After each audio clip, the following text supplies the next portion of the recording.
Hello, everybody, and welcome back to Bad for Baseball, the baddest baseball podcast on the internet, presented to you by Betway. I'm Adam Peddle, joined alongside Nicholas Paleolog. Happy New Year, everybody. It's great to be in 2025. A lot of teams are on the upswing after a big free agency offseason so far. However, some teams are not so happy because they are missing out on a lot of free agents right now. We're going to talk about those Toronto Blue Jays and as well the Seattle Mariners. What the hell are we doing here, guys? We had a prime opportunity to be running this AL, right? It's wide open and we're not doing anything. Is it mismanagement? Is it stupidity? Is it a combination of both? We're going to talk about that and as well the latest free agent news and rumors surrounding MLB. But first things first, Nick, how you doing today? Yeah, pretty good, man.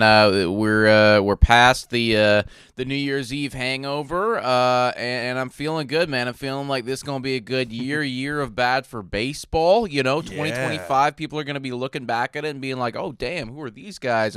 Well, we always knew it was gonna be the year of bad for baseball. So if you haven't already done so, please subscribe to the channel, guys, because you're gonna want to be here by the end of 2025, man. But one thing that filled me with a little bit of joy this morning is a lot of you guys know we are semi-biased Toronto Blue Jays fans. We try to keep it out of this recording as much as possible, but it does make me happy to hear that they are actively trying to make some changes to their ball club. Kind of the biggest news that transpired over the last 12 hours was that Toronto has offered Anthony Santander a 4-year contract for $82 million. Now, Santander, one of the most highly coveted, I would say, bats at this point remaining on the market. You're talking about somebody that hit 44 home runs last year, that had an OPS plus of 134. So across the board, offensively speaking, incredible. Blue Jays need him. Tons of other teams need him, right? When you're talking about power like that, it just does not grow on trees. So they have offered him 4 years, $82 million. What do you think about that? Is that enough to get it done? I mean, when you look at, we talked about this on the previous podcast, when you look at Teoscar Hernandez's deal, where it was, what was the AV, 23 million? 22 million. Yeah, it was 22 because it was 3 years, 66, right? Yeah, and then there was also a club option in the 4th year, so that's an additional little bit right there with some deferrals. So I mean, when you looked at that deal and then you compare just production pound for pound and a little bit of age, you thought Santander would get something very similar. This one ends up being $20.5 million. I mean, I think it's a little low, but it's also not like disrespectful in any capacity. I mean, if you offer him $20.5 million, that's a decent offer. I mean, other teams should be able to match it, but if you're the Blue Jays, we've been talking this time and time again, they have to do a little bit more than $20.5 million, I think, if they really want to get it done, because you also got the Angels looking at him. They might have money, apparently, that they could just splash around because they don't really care. They're just trying to get anybody to fill up seats after they lost Ohtani. So, I mean, it's a decent offer, but I don't know. It doesn't, as a Jays fan, doesn't instill me with a lot of confidence. I would do it.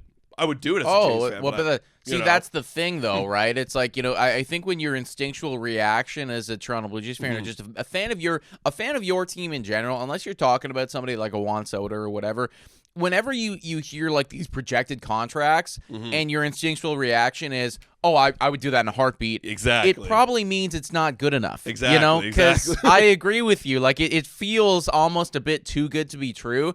And you're right. It's not a disrespectful offer by any stretch of the imagination. I just don't think it's good enough to get it done, because you are talking about several other teams out there that are still looking for power right now and that could still absolutely use 44 home runs and that still have money to pay, right? He is 30 years old. Teoscar Hernandez, 32 years old. So you think about that 2 years of difference. I honestly think, like, maybe this could be something if you tack on an additional year.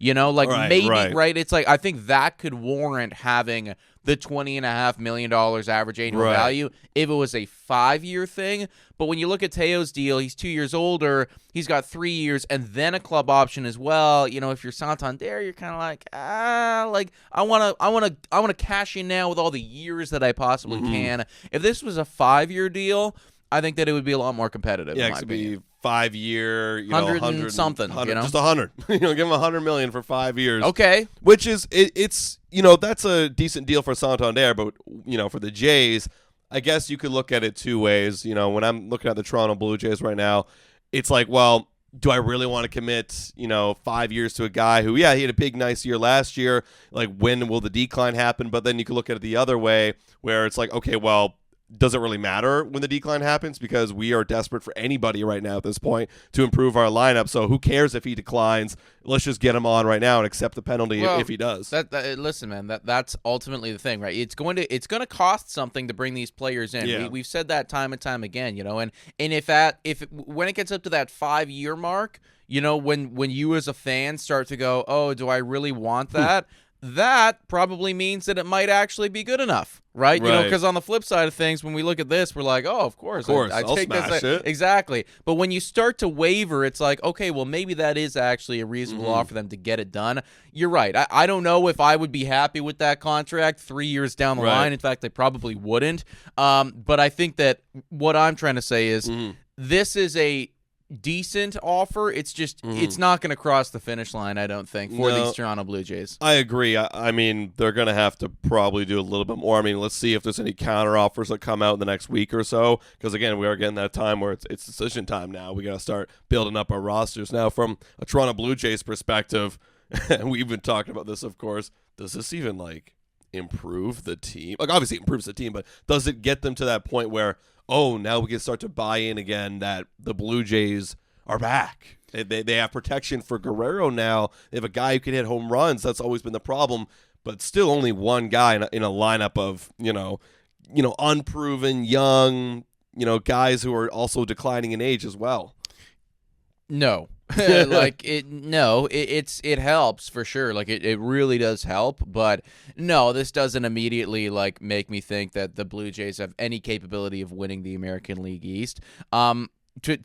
To really bring me back, you'd need to have Santander do exactly what he did last year. Yeah. And then you're still asking for a Bo Bichette bounce back. You're still asking for several other things to happen. But you look at Santander's career, and I think that this is where there's hesitation from teams in terms of, paying him the big bucks. Because ultimately, you look at the rest of the years that he's had, he's been around a 30 home run guy, pretty solid, gives you 90 RBIs a year, kind of a high 700 OPS. Right. It's good. It's good. It's not I'm single-handedly bringing you to the postseason type thing, or hitting 44 bombs and winning. I single-handedly won this game for us because I hit 2 jacks, or no, it's a good player, and for that reason, if he regresses back to the mean, then it's fine. It's not the difference maker. No, because if you don't hit 44 home runs, it's you're a good fine. Player. You're a good player. You're good. Because again, I always like to compare him to Teoscar Hernandez this whole offseason, but Teoscar Hernandez gives you the upside of I'll hit a little bit higher batting average. When it comes to 2 strikes, I'll cut down my swing and I'll try to get a base hit. His expected batting average last year, Teoscar Hernandez, was 265, where Anthony Santander's was 228. So it's based on the way they're playing, it's I'm just looking to hit a homer. Teoscar Hernandez will actually try and produce a little bit more than just the home run ball. He'll try to extend the inning, get on base, pass the baton kind of player. So for me, it's he offered a little bit more safety. If he's not hitting a home run, he'll at least continue with a good at-bat. Whereas Santander, if he's not hitting 44, it's still not good. And that's why it scares me a lot, because you have to have him hit his ceiling still. Bo hit the ceiling. You need to get something from George Springer, but I have no hope that you're going to get anything from him. Obviously, you need Vladdy to be Vladdy, and then you need some sort of breakouts for these Blue Jays lineup, because, I don't think they're going to get a second bat. There's no way they get Alonso or Bregman in addition to an Anthony Santander, so anybody else will not improve this lineup. I get it. Now, I do want to do a little bit of justice by Santander. I hear what you're saying about Teo and stuff, but I'm looking at the 2 years prior right now in 2022 and then 2023. He wasn't a 44 home run guy. He hit 33 and then he hit 28. But you look at that OPS plus, it was 120, 121. That's what a good player, right? Yeah. And again, he wasn't if you get that, I'm very happy. Yeah. It's just not actually moving the needle in terms of we're winning the World Series or winning playoffs or anything like that. It's just a really solid baseball player, probably worth $20 million a year. Yeah. At that production. So, I mean, does it matter? Does it not matter? Yeah, we're splitting hairs at like what a good player, what a bad player is, what we value, and everything like that, right? Like, I mean, I do like how in 2022 it's interesting. He's a very interesting player when you look at all of his expected numbers, and then you look at what he actually produced. All of his expected numbers are very, very off than what he actually produced. Like in 2022, he was supposed to have a higher batting average, but he had a lower one. 2023, he's supposed to have a way lower batting average, had a higher one. So it really doesn't matter. What really matters for Anthony Santander is he is overall, no matter what he does, he produces a very similar result every single year, which is at a good OPS plus, right? Yeah, exactly. So, like, I do think that you're still getting a quality guy. I just don't think that, in a Blue Jay standpoint, it's not enough to take you over the top. That doesn't mean that I don't think that they should still do it, right? They should still go out and try to get better and do everything like that. Because I can promise you that, if you don't do it, well, we're definitely going to be bad then. Maybe there's a way where if everything goes your way and you bring this guy in and he's great and everything like that, maybe you're competitive again. But, again, it increases your chance. Sure, yeah, it does. It adds like a 1-2% chance to make playoffs by bringing him there, something, whatever. Because look at this guy, he replaces Joey Loperfido. There's the swing right there. Kind of a relatively big swing when you put it that way. And if you guys aren't familiar with Joey Loperfido, well, you probably don't have to be, because we won't be familiar with him by the end of 2025. We hope so. We hope so. That's what's going on right now with Anthony Santander. Right now, the Toronto Blue Jays and the LA Angels are apparently the favorites to go out and to get that done, but there have been a lot of other teams still in the mix. I heard Mets were still looking and various other squads. I could see the Yankees going after it, and doing what they do. Who knows, yeah. There's a lot of squads that are going to be interested in, and honestly, when the price tag is, I don't want to say that low because it is still a hefty contract, but when you're talking about a guy that's not even going to eclipse $100 million, which it doesn't look like he's going to do right now, you're going to have a lot of teams in the mix, and I wouldn't be surprised at all if come signing time, it is like some random squad that we hadn't have expected or heard of. Yeah, the Cubs. Sure, they're trying to make a push. They go get them. 100%. I could definitely see something like that. So we will keep you updated there. One team that probably should be going out and calling Anthony Santander is the Seattle Mariners. What's going on in Seattle? What's happening over there with that management, with the Mariners? There was a time when Julio Rodriguez was coming up. You had Ty France breaking out, and you had that pitching staff that was incredible. There was a lot of promise. There was a lot of excitement around that Seattle Mariners team. They were still up against the Houston Astros at the time and inevitably did come up short. But there was so much promise there. And now, a couple years later, where are you? What's going on? Did you know that they had the number one pitching rotation last year in baseball? You think it, but you never really know it because you don't actually see it in the fucking playoffs because the offense did nothing right now. Yeah. We got an article here from Robert Murray kind of putting the Seattle Mariners on blast, discussing how they have had the number one pitching rotation last year, in years prior. If they're not number one, too, like they're either two or they're three. Like, this is a stacked rotation, something that you can hang your hat off of and build around. Yeah. And this management just refuses to do so. I know. They're incompetent, and they've proven that in the years prior by, last trade deadline, they dressed the offense a little bit by getting Randy Arozarena, but we always said on this podcast right here, that wasn't enough. It's the same thing with the Toronto Blue Jays. You need multiple kind of guys to make things happen, but, you didn't do it that trade deadline. Okay, well, no, let's go get it done this offseason, and they haven't signed a single effing person. The only thing that's been speculated on is that they're going to trade away, of their pitching rotation. Louis Castillo being that guy. It's incompetence, and it's shocking to me because you look at the AL West and you're like, well, anybody can go win this division. And hell, I was a big Mariners hater last season. I thought they were going to blow the lead, and they did, rightfully so. But now it's a clean slate. You can go and improve your team and go get that AL West. It's not like, you have the Texas Rangers. They got Jock Peterson. They went out and they got back Nathan Eovaldi. Okay, great. They're stacking up a little bit. Houston's regressing here, trading away Kyle Tucker. Okay, let's go. let's go. You could beat out the Texas Rangers on a good year. 100%. You have the number one pitching rotation in baseball, right? Yeah. And honestly, kind of undoubtedly, too, when you look at those guys, you look at those names, it's like, holy shit, there are 0 holes in this thing. And you look at their lineup, too, like, it's not like it's that far off. They were 21st in runs scored last year, but you look at the lineup, Julio Rodriguez, Cal Raleigh, and Randy Arozarena is your like middle of the lineup. Then you have a bunch of guys that are in this lineup that could have a good year. Mitch Haniger, J.P. Crawford, Dylan Moore, Luke Raley. These are guys that aren't scrubs, but they can go and fill out a lineup. If you add one more bat, like let's say you did add Anthony Santander, solid. You start to feel a lot better about it. I personally would need to see probably 2 more bats in there because, just from an offensive production standpoint, last year they were pretty bad. They were, but like you know what the big problem is though? It's Randy Arozarena being consistent all year long.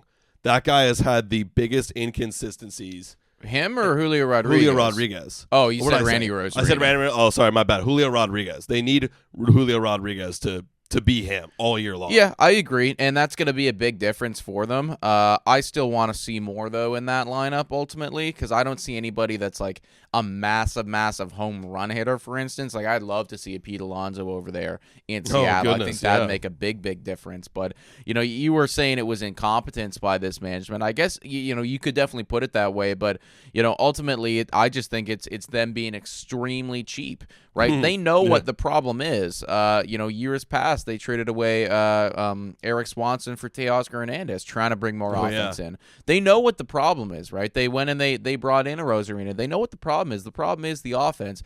They just refuse to actually spend the money to go out and do it. It's so abundantly clear what this team needs, and it's just literally run production, and you could be one of the premier talents in MLB. Not only you don't even need an elite offense, but even if you just had let's say you were ranked 15 in everything. You were ranked 15 in OPS and runs scored and, all of the categories. You're completely mid offensively speaking. Well, congratulations. You are now a playoff team. Absolutely. And who knows? Maybe you get hot at the right time and you can make a run. That's because of your pitching staff, because of that rotation, because of your bullpen, right? So that to me is just like so goddamn frustrating, especially if you're a Mariners fan, when you know that you are just 1 or 2 big signings away from feeling really good about winning that division, feeling really good about, winning 90-plus games. It is so infuriating because if not now, like how often do you have a pitching staff as stacked? I know. This is like a once-in-a-generation pitching staff, unless you're the fucking LA Dodgers. You can buy it every year. But this, for a team like a Seattle Mariners or for a team that doesn't go out and spend the money, this is like a once-in-a-generation pitching staff that you have right now. The fact that you aren't capitalizing on it it's ridiculous. 4 of their 5 starters are homegrown talent. Like, that's what makes it so consistent, right? It's crazy. And then you go and you get Luis Castillo. That's your one big signing. So, like, you have to capitalize. And it's not even like they don't have the money. They only spent $147 million last year. Yes. And then this year, upcoming, they're projected for 142 when you consider all the arbitrations. Like, you have similarly the same payroll. Can you not spend over $150 million? Can you not do that? It's frustrating because, you add 1 or 2 bats. Let's say it's up to $35 million total, and you're right back into it. So they definitely need to get this offense rolling. But I'll bring this up again. They do need a lot of their guys to get going. Julio Rodriguez only had a 734 OPS. I know he was abysmal last year. Yeah, he was really bad. Like, no matter what, every lineup needs a star. Like, you got to have something to anchor your lineup on. And like the best guy in terms of OPS, other than Victor Robles, who only played 77 games, was Luke Raley at 783 OPS, batting 243. It's just not good enough. No, I completely agree with all of that. And I'm not going to deny that Rodriguez needs to be better. But the management's not giving this team a chance. No. Because even if Julio Rodriguez, gets back to where he needs to be, and let's assume Luke Raley keeps going and everything, and then you also have Randy Arozarena. Yeah. I mean, okay, it's okay. Yeah. But it's not. It's still not like a World Series caliber team to me. You can make this a World Series caliber team though by going out and by signing Pete Alonso and by signing Anthony Santander, and then if you get all of those things going, wow, yeah, you could go all the fucking way. Right. Like, for real, you could, but the management's just not doing enough to give this team a fighting chance. I mean, I would love to see, their homegrown guys get a lot better, but got to be doing more, guys. They absolutely do, man. It's tough. It's tough sledding. I mean, they were there. 29th last year in batting average. Yeah.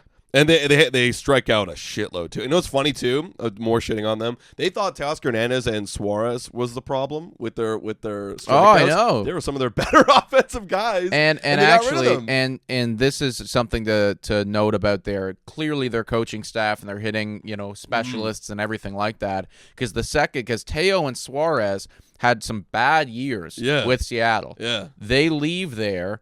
Teo immediately goes back to form. Suarez last year, he was fucking crazy. He was amazing. I think he finished last year with like a 900-something OPS when it was all said and done. Yeah. He was really good. And then, like Suarez, did he still strike out? Sure. He was in the bottom 17th percentile in strikeouts last year. But he's still Suarez and has he's amazing, right? Yeah. So, I think that if they effed up, and also, like, to that point of strikeouts, like, also Julio Rodriguez, I'm just crapping all over Julio Rodriguez right now. He also strikes out a crap load. So it's like your whole team philosophy, it just needs to be changed. Well, I think, again, I'm not familiar with their hitting coaches or anything, but clearly there's a massive issue there because you have seen guys with a lot of talent come in here. And we're not good. Yeah. And then we leave, and we are good. Yeah. Right? So, obviously there's something there. Obviously you need to be bringing more talent in. And obviously they're not doing any of it. So, Seattle fans, I feel for you. I'm sorry. Kind of in the same boat as us Toronto Blue Jays fans, just like banging our heads against the wall, wishing that our management would do a bit more, and just not getting it done. No, not at all. Let's transition actually to a team that I think still needs to do a little bit more, and maybe they're about to. It's the Baltimore Orioles. They went out. They need to do a lot more. Actually, they do need to do a lot more. They went out and got Tyler O'Neill to kind of replace Anthony Santander, which I think we both talked about. Pretty good. If you're going to lose something, you got something in back to replace him. And you know what? You can I'm not saying that Tyler O'Neill's not a sure thing or anything, but I guess Anthony Santander is not really a sure thing either. Like, I could definitely see a range of outcomes where O'Neill has a better year than Santander next year, So I think that's you can kind of be like, okay, we dealt with that problem. We can feel good about it. As long as he's healthy, it should be okay. And, the offense isn't really the big issue here, You're banking on all your young youth and to be great, and hopefully Jackson Holiday has a better year. That's the thing, right? Like, I'm definitely still very much in on the Baltimore Orioles offense. And, yes, Jackson Holiday for sure. But there's also, 2 or 3 other, top 10 MLB prospects that they have, coming up. Don't forget about Gunnar Henderson, Adley Rutschman, Ryan O'Hearn, all these amazing great players. There's the offense is not at all the issue for me. It is so abundantly clear that the pitching staff needs to be a bit better. Man, honestly, if you guys wanted to trade for Louis Castillo, if Seattle was actually willing to trade away Louis Castillo, and you want one of our top hitting prospects, hell yeah. Might make sense for Baltimore Orioles right there. Of course. Or, if they don't want to make a trade, which they could absolutely do with all those prospects, they can just go and sign a former Oriole, Jack Flaherty. And that's what the rumor is right now on the streets, is that there is mutual interest between the Orioles and Jack Flaherty. And that always felt like a nice replacement if they didn't get Burns. And let's be honest, yes, the Orioles have a new management, but we haven't seen them make a move like getting a Corbin Burns really ever.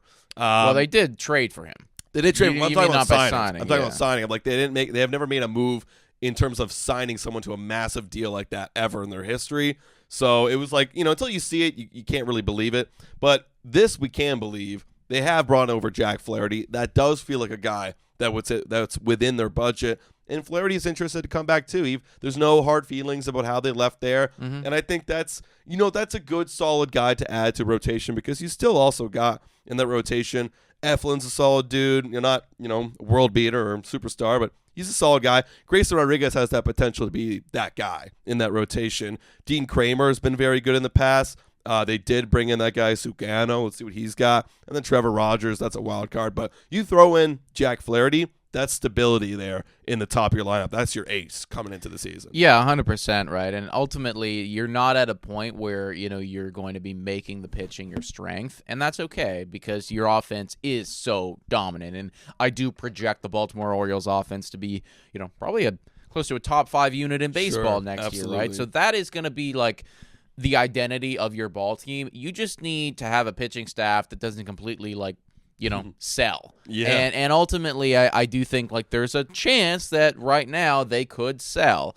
Bringing in more people, more guys with talent, like a Jack Flaherty, just makes all the sense to me. You look at the expected percentiles and the sabermetrics from him last year. Across the board, it was really, really solid. A much better year than in 2023.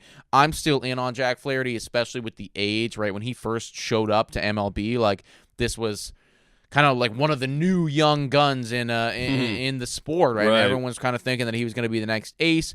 Had a couple injuries, had a couple up and down years. Really looks like he figured it out last year again and kind of got back to the guy that we all expected him to be. Yeah. I think he'll be a very, very strong foundational guy for whoever he goes with. But, Baltimore, definitely, this would be a really good ad. Yeah, and I actually think that Flaherty could be a decent solution to their pitching problems right now. I mean, because you do have a lot of, question mark, but good question marks in that rotation. And then I'm looking at their bullpen. Remember Felix Bautista?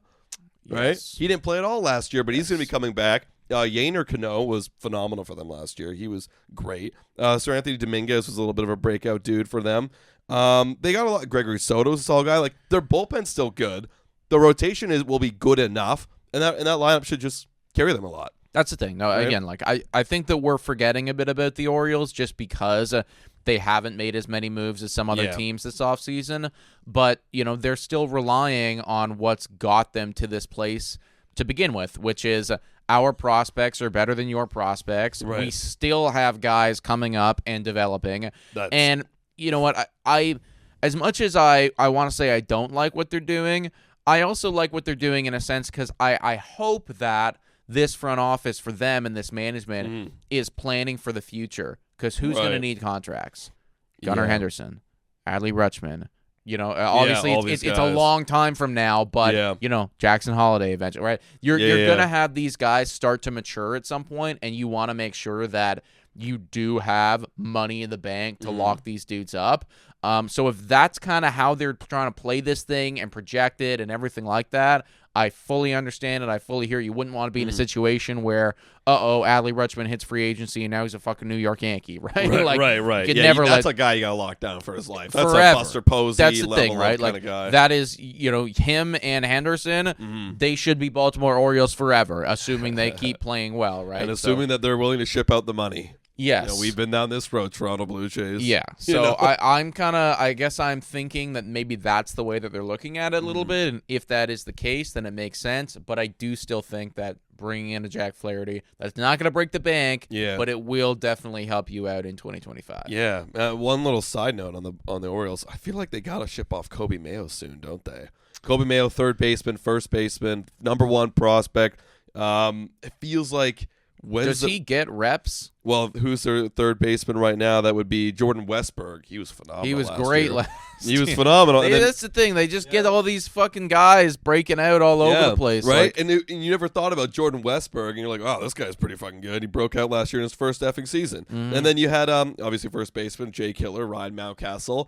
Ryan Mountcastle's got 4 years of service time. He's got 2 years left. Okay, well, maybe we keep him and flip him, but you just trade him right now and get some pitching help. You get a good haul for that guy. That's the thing, right? Like, I do think that, you look around that Baltimore Orioles lineup and you look at the prospects and you look at the guys that they have, like, with all the breakouts, they could absolutely afford to trade away one of those guys. Yeah. Right? They could trade away Westbrook. They could trade away Mayo. They could trade away Mountcastle. They could, there's just so many different options that they could go out and do, and I honestly, like, if Seattle is serious about trading away Louis Castillo, that to me makes so much sense for the Baltimore Orioles, right? Like, you could actually trade away, a prospect that you've never seen before, keep all of those guys, and get Louis Castillo back. So I do, like, that's another avenue that Baltimore can go down, which is something that not a lot of other teams have the capability to do. I think you just came up with the perfect projected trade there, Nick, because you got Seattle. Who's their third baseman? Dylan Moore? No, that's a utility. That's like Kevin Biggio.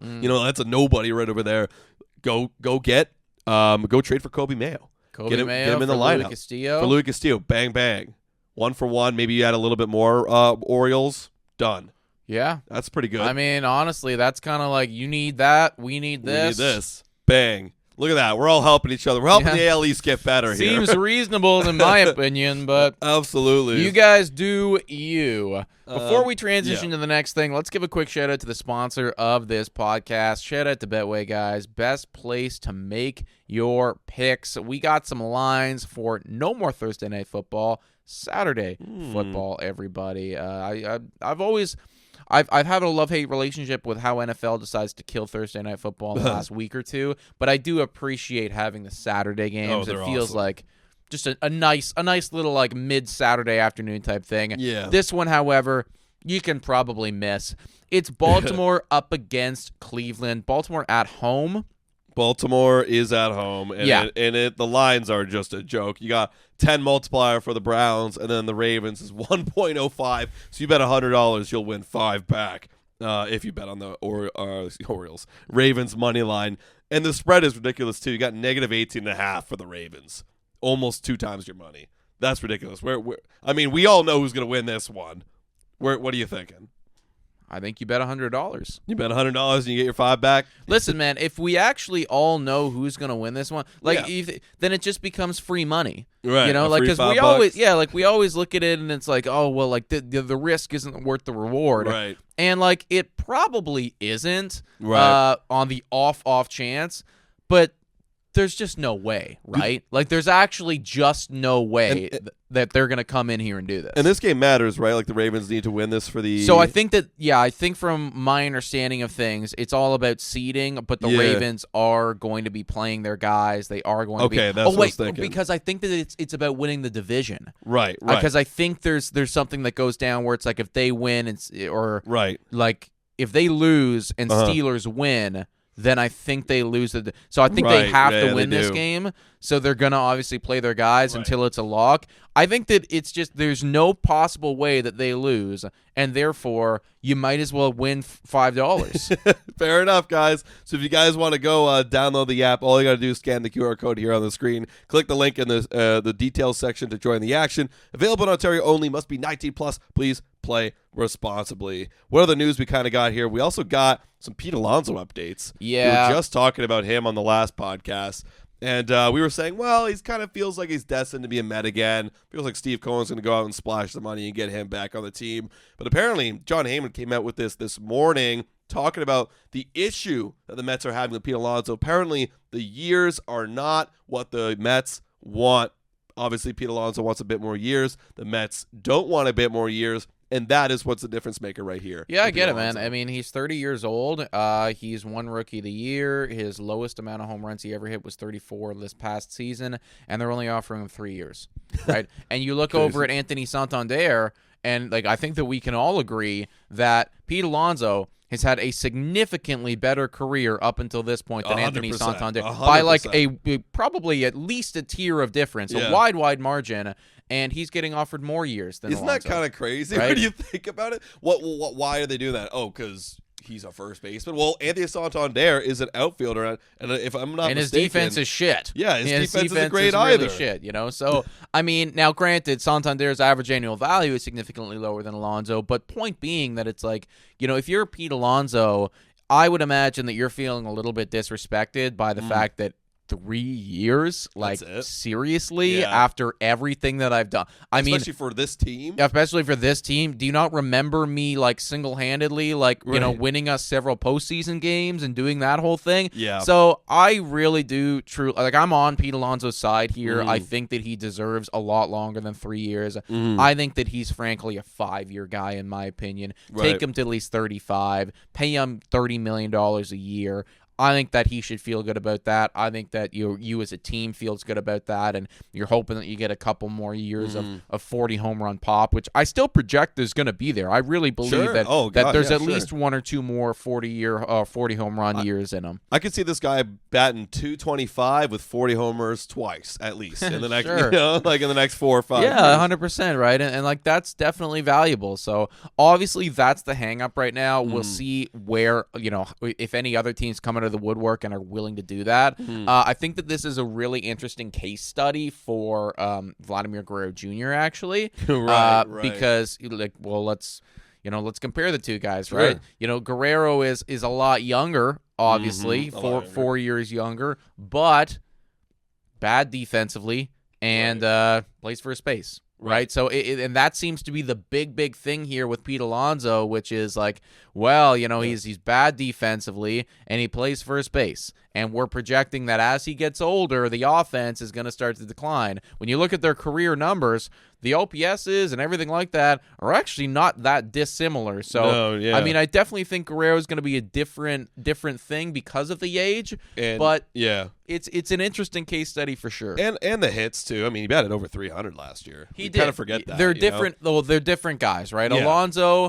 Alonso in his best year is going to give you 50 home runs. And honestly, like the floor for him most seasons is like high 30s, 40. Yeah. With Guerrero, it's like, he could have a 25 home run season, but still, like I'll give you a lot of hits and I'll get on base and whatever. Yeah, they're very, very different. And I think that for that reason, because Vladdy, and this is so hopefully it doesn't sound too biased, I think it's true. Vladdy's a little bit more versatile of a player in terms of the bat, right? He can be able to, grind out a good at bat if he needs to, get a hit, slap one the other way, just try not to do too much. It is interesting. We'll see how it kind of works out. Pete Alonso is also getting interested, or he's getting interest from another team, the Los Angeles Angels. The team that we thought a lot of their work done early. They're still hunting for a big bat, apparently, according to John Heyman. They're looking at Pete Alonso. We already talked about it. They're looking at Anthony Santander.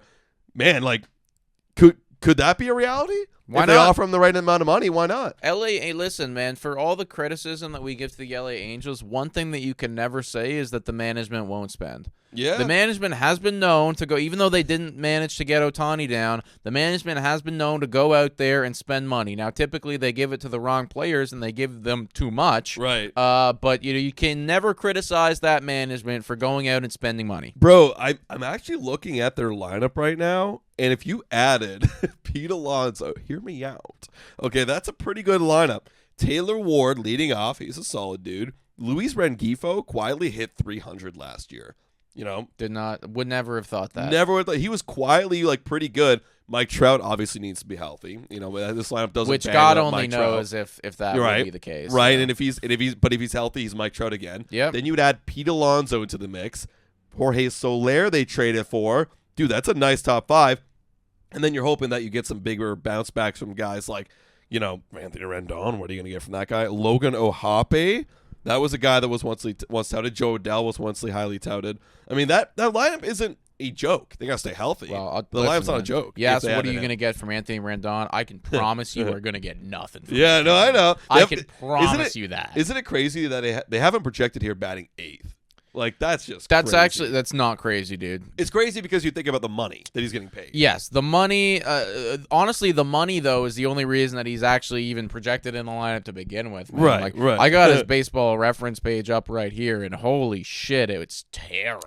It is so bad. It is so horrendously bad, man. His career. Oh my god, it's just so bad. Ever since he got to LA, it's just been completely garbage, other than 2020 and the COVID year. But last year he had an OPS of 574. Right. Yeah, it's terrible. It's terrible. Okay, well, maybe they can get some other production from guys. I forgot they signed this guy, Travis d'Arnaud. They have him projected on the bench right now. Interesting. Travis d'Arnaud, Mickey. And then they have, it's so funny, their bench is full of busted prospects from other teams. Right. Scott Kingery and Mickey Moniak from the Phillies, and then Kevin Newman from the Pirates. It's they just have busted prospects. Hey, let's see if they can break out here. Not a bad strategy. Listen, the LA Angels deserve a lot of criticism, but I don't think you can ever criticize the management for making moves at least. They make the wrong moves sometimes. They absolutely do, but they're not, they're not pulling a Seattle Mariners and not spending or anything. They do go out and do it. They're doing it, and we forgot they got Yusei Kikuchi. They got Kyle Hendricks. Shit, yeah. They're out there, man. They got Tyler Anderson still. They're not. Listen, they're not sitting idly by. Okay, so they're obviously a horrendous team, and they could sign. They could literally have gone out and signed Juan Soto, Santander, Alonso, Burn. They could have signed all of them, and I still think that they're going to win 70 games. Right. Because that's just what they do. Right. But I'm here for it. it, man. It's been long enough. If you guys want to go and be like we said, that division's kind of wide open. Yeah, that's right? what I'm thinking. Dude, I thought of a hot take. If they sign Pete Alonso, and let's say they get like one more pitcher, I don't even care who, just pitching depth, third in the division. It's not out of the realm of possibility. That's definitely not out of the realm of possibilities, right? Because I was going to say Oakland. They're not even Oakland. The Athletics, should be last. Yeah, if you don't beat them, then like if they got Pete Alonso, could they beat one of Rangers, Mariners, or Houston? Yeah, man. Possibly? I mean, listen, we're Mariners are falling apart out exactly. here. Like the Houston Astros just lost their best player, arguably. Sure. I would love to see the the Angels squeak in a wild card somehow. Wouldn't that just be something? Like I could genuinely see reality, and like this is probably just like pure like I shouldn't even be saying this because this is just biased against that division, but like Angels division winners, 85 wins. Yeah, everybody. It's just like a complete mid off, but like they happen to like hit their ceiling of like mid 80s wins, and it's just enough. Trout's healthy, Kikuchi pops off, Kyle Hendricks has a bounce back year, like everything goes right for them. Houston's terrible, Texas is terrible. Seattle trades away their pitchers at the deadline. They trade them to the Angels. They do a weird thing. The Athletics win like 40 games. They sweep them in the 13-0 in the series. Listen, man, you never know. It's a reality. This is why we watch the game, all right? Anything could fucking happen. Anything could happen. One last note here, guys. You've got the Yankees. Some bad news if you're a Yankees fan. John Heyman's been dropping bombs all morning. He's been busy. He has been busy. He came out and kind of doubled down on what Jack Curry said from the SYN. Basically saying, like, hey, Alex Bregman, probably not going to happen. And they have a couple, two guys doubling down on that. Yankees and Bregman, not going to happen. I mean, if I'm the Yankees, like, you had your offseason. Like, you had quite the offseason. I think you've done everything that you can to try to rectify the loss of Juan Soto.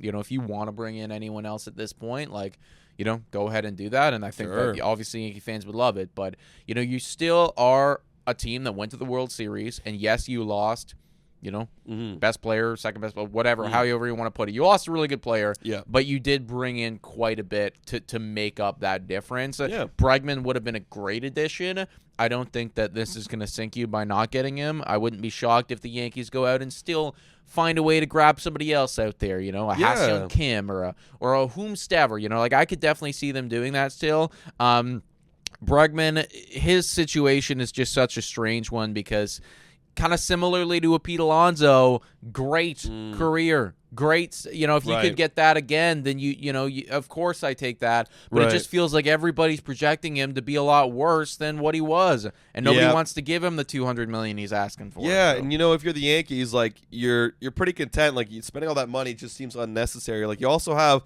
Oswaldo Peraza, who's a third base prospect for them, 24 years old. Like. Got to give that guy a chance. Got to give him a chance. You still have DJ LeMahieu who can maybe fill out some innings there, fill out some games. But honestly, and I forgot about this because it was over the holidays, they have a solid lineup. Let me go through it with you. Volpe, Jazz Chisholm, Aaron Judge, Paul Goldschmidt. We forgot about that signing. Cody Bellinger, Giancarlo Stanton, Austin Wells, Jason Dominguez. And then could be your infield prospect at third base. Yeah, that's the thing. That's solid. There's a couple things obviously need to go right there, but like I wouldn't be shocked at all if you can get a serviceable Cody Bellinger. I mean, Paul Goldschmidt is he had a bad year, but I still believe in it just because like the guy he's probably going to the Hall of Fame, So I could definitely see that guy kind of bouncing back, doing a little bit of like a JD Martinez type of year, kind of renaissance season right there. It's good enough. It's definitely good enough. Obviously, yes, you're missing Soto, but there is pieces in there that can kind of fill in those gaps. Yeah, they did exactly what they needed to do when you lost Soto. And then let's also not forget they added Max Fried and then they traded for Devin Williams. Like that's like if you were to chalk up a realistic but perfect offseason, this is it. Of course. This is it. No, I think that you can't be upset if you're a Yankees fan. Like, you tried your best to bring Soto back. It didn't work. But you know what? You had your backup plan in place, and you've executed it pretty flawlessly. So, no, I mean, like, if I'm a Yankee fan, I'm actually very content with my ownership and my management group for doing what they did. Mm-hmm. Yeah, it looks like you're going to miss out on Alex Bregman, but you know what, guys? It's all good. I think you'll be okay. I mean, you're still the clear number one AL team. Should be so clear. I mean, like, who else is even close to you right now? Really, there's no one really Cleveland, that close to you. You know, yeah, not really. They're getting rid of. They got rid of Naylor and Jimenez. Yes, yeah. Oh, they brought back Bieber though. You know, like whatever. Yeah. There really isn't anybody close. So I mean, look, you missed out on Bregman. Oh no, that'd just be a way too perfect of a scenario if you brought in Bregman. I think they're going to let this one ride until spring training. Seriously, for our sake as Blue Jays fans, lay off the additions. Yeah. But folks, let us know your thoughts about all this in the comments down below. Please hit that like, smash that subscribe button, everybody. Lots more Bad for Baseball content on the way. Can we get up to 1,000 subscribers? We're like 20 away, something like that. So that'd be pretty make the boys feel really good to start the year off. Yeah, guys, thank you so much for watching, and we'll catch you next time. Cheers.